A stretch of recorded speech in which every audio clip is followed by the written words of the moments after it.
Shalom. Back with part 2. All right. Oh, ye heathen. Okay. So let me give you some precepts. All right. Let's really get into the lesson here. All right. To prove to you again about Israelites, going off. Okay. And that's what that's talking about when you're reading Romans, the 11th chapter, and you're reading about the wild olive tree, also known as Gentiles. But again, that's a reference to Israelites in a Gentile state of mind, okay? And again, you're not going to know that unless you know this book, unless you know history. So we're going to give you a taste of that. We're going to go to First Maccabees. Give me a minute. All right, here we are here, First Maccabees and 11, all right?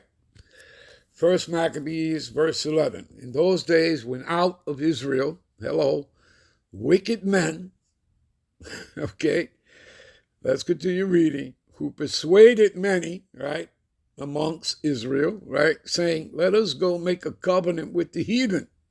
You see that? You understand? This is the time of Antiochus Epiphanes as rulership, all right, after Alexander the Great had died after his rulership of 12 years, okay? So let us go make a covenant with the heathen that are round about us, for since we departed from them, we have had much sorrow.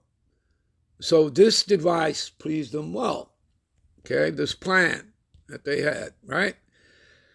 Then certain people were so forward herein that they went to the king, which would be Antiochus Epiphanes, who gave them license to do after the ordinances of the heathen, ordinances, to follow the ways and customs of the heathen. You see that? All right? And one of those things were that, when you worked out, in those ancient times, they worked out naked. Okay, like, you going to a modern day gym naked, okay? All right, so anyway, whereupon they built a place of exercise at Jerusalem, see, a gymnasium, according to the customs of the heathen. Is this not proving to you, Israelites in a Gentile state of mind, following the ways and customs of the heathen? It's plain for you to see. Okay? And made themselves uncircumcised and forsook the holy covenant. See that? And joined themselves to the heathen and were sold to do mischief. You see that? You understand? Is it not plain and simple? Right? But we just finished reading. Give me a minute. Right? Did we not finish reading 2 Ezra 2 and 34?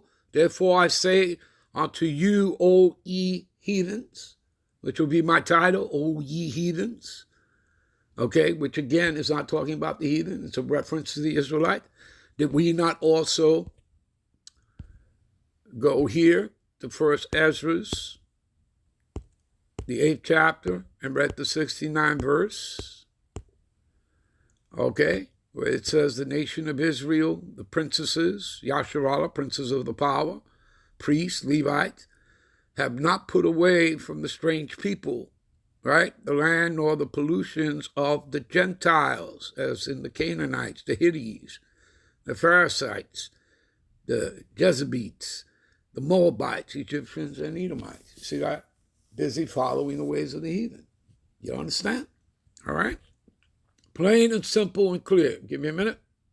Deuteronomy 28:64. And the Lord Yahweh shall scatter thee among all people from one end of the earth even unto the other, right? So all the four corners of the earth, right?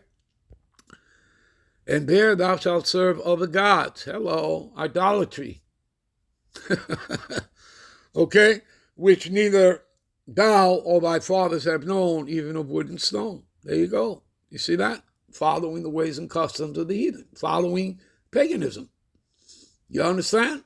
That's what Christianity is. Okay?